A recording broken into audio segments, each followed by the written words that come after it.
தொல்லை இரும்பிறவிச் சூழும் தளை நீக்கி அல்லலறுத்து ஆனந்தமாக்கியதே எல்லை மறுவா நெறிகளிக்கும் வாதவூர்யம் கோன் திருவாசகம் என்னும் தேன்.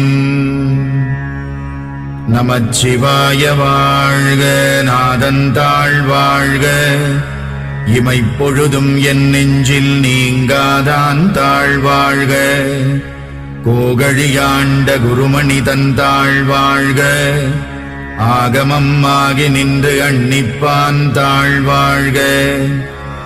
ஏகன் அநேகன் இறைவனடி வாழ்க, வேகம் கெடுத்தாண்ட வேந்தனடி வெல்க. புறப்பருக்கும் பிஞகந்தன் பெய்கழல்கள் வெல்க, உரத்தார்க்கு சேயோன் தன் பூம்